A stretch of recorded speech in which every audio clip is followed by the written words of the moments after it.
So, do you actually like him? Asked my boss at 3 a.m. in the morning in a public park in Boston, and I said no, and then he skedaddled off and went off to chase away a man for me. I'm gonna back us up a little bit. It is the second Saturday in June 2004. It's Pride in Boston, and I am marching dressed in a deconstructed wedding dress, pink velvet opera-length gloves, and a veil. And I'm holding the hand of a 17-year-old girl dressed as the Statue of Liberty because it is 2004, and a few weeks before that, on May 17th, the day I graduated from college, gay marriage came to Massachusetts. And it was a very celebratory Pride because everybody and their brother wanted to be a bride that year. But we were the best. So we're marching down the street, and I'm marching with the Theatre Offensive, which is New England's premier queer theater company that everybody in Singapore has never heard of. And there I am, the bride of the Statue of Liberty, and we're marching down the street, and as Pride happens, you march about 5 steps and then you stop because up in front in some of the contingent, some gay man had to blow a kiss to some guy he fucked once. So we all had to stop down the line, right? And then on that, you walk a little bit more, and then you stop, you walk a little bit more, you stop. And ultimately, we end up in this place called the South End, which is the big neighborhood. And we stopped for a really long time because all the way up front, some club had booked Christine W., and she had stopped in front of City Hall to sing an entire fucking song. So there we were in the South End when my boss, Abe Ryback, Artistic Director of Theatre Offensive, comes skipping over to me and says, "Hi, hun, what are you doing this summer?" And I just graduated college 3 weeks before, and I was dressed in a wedding dress, and Abe, bless his heart, with his boyfriend, was dressed in a French maid's costume with a bright pink beehive. And I said, "Well, nothing, because, I just graduated, whatever." And he goes, "Well, why don't you come see me on Monday? I might have a gig for you." And I was like, "Sure," because this is cosmic, right? I'm in a fucking wedding dress. And so on Monday, I go see him at the Theatre Offensive, where I had interned the year before. And he said to me, "Well, we're starting up a street theater named Desire again. Do you want to direct it?" And I went to school for theater, and my first gig out of school was directing. I just want to say that. So of course I said yes. I had no idea what the fuck a street theater named Desire was. And I said, "Sure, why not? Let's do it." And it turns out that a street theater named Desire is the signature guerrilla AIDS activist program of the Theatre Offensive, an activist queer theater. What they do is they go into cruising areas in the middle of the night from midnight till 3 in the morning, and we do street theater to the guys who are there. And I'm seeing a bunch of faces looking quite lost because some of you are clearly not faggoty gays. So I'm going to explain this. 3 people in the front know what I'm talking about. A cruising area is a public place where disgusting gay men go to look for each other and connect and either have sex there or go off to a place with their new friend. Boston is the home to the mother of all cruising areas in the US.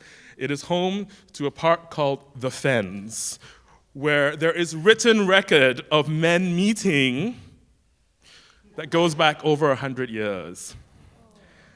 Where on a warm, dry summer night, you could get as many as 300 men in there. Without a mailing list, without an app, there's no cover charge, and far better than any Grindr, Growler, whatever it is you're doing, you probably actually get what you went there for. So in this place, we're gonna go from midnight till 3 in the morning to do a show. And of course, I'm like, I've never been there before. So I start going there every few days to scope it out. And it's true, any time of the day, you can go there and find a new friend. It can be raining, it can be snowing, and you will still find a new friend. And so I'm there one day, one afternoon, I'm just all like scoping out the land, trying to figure out where we're going to stage this thing and all that. And this guy comes up to me and he says, "Oh my God, you're the guy with the gloves." And I was like, "What?" He was like, "No, I saw you at Pride, you're really beautiful." And I was like, "Thanks, I'm kind of busy right now." And so, I go about doing my own thing, and finally we open that summer and we do a show, start at midnight. And the guy is there. And he goes, "Oh my God, it's you." And I'm like, "Hi, great." And one of our volunteer safer-sex outreach workers who was with us was a trans woman. She said, "Oh, you've met him. He's really into large cross-dressers." And although I'm in drag right now, I wasn't at the time, but I was hosting this show in kind of like a really primitive early version of the drag that you see in front of you. In other words, it was not pretty. And so I was like, "Oh, fuck, okay." Because I'm like, it's great that you're into large cross-dressers, because somebody has to be into large cross-dressers. But like, I'm not actually a large cross-dresser, I'm just large. And so I say, "Okay, but I'm kind of not interested, but whatever." And the thing is, every Saturday night that we did this gig, and we did it for 10 Saturday nights that summer, he was there. And he'd be sitting like kind of away from us, but he'd be staring, and I could feel him like just following me, his eyes my back, right? And it turned out later on that I found out that he was notorious in Boston, that like the drag club had banned him because he was harassing all the fat drag queens. And so I was like, "Oh, okay, whatever."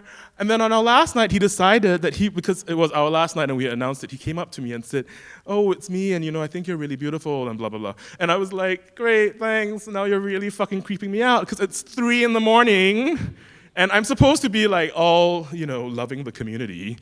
So I can't really tell you to like fuck off, right? I just have to be like, "Oh, great, hi, yeah, thanks." And I'm like super creeped out at this point, and my boss is there. My boss is really great with people. Like Abe has been a gay activist since like he was born. And so I say to him, I was like, "There's this guy, he's my stalker, and like he's here every bleeding week." And he was like, "Honey, why don't you say anything?" And I was like, "I don't know, I didn't want to feel like vain," and I thought it was kind of a fabulous story. And he was like, and so he goes, "Do you want me to talk to him?" And I say, "Yeah, could you?" And he goes like, and that is when he says to me, "But hold on, are you actually interested in him?" And I'm like, "No." So he walks over, and we're just packing up, right? We're packing up, it's 3 a.m.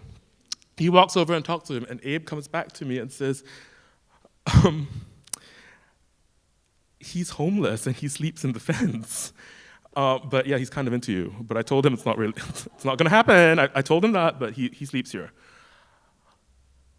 And I have to say that sometimes at night now, when I'm scratching a rash on my inner thigh, somewhere between my taint and my scrotum, I have to ask myself whether he actually was a stalker or if he was just going home. Thank you.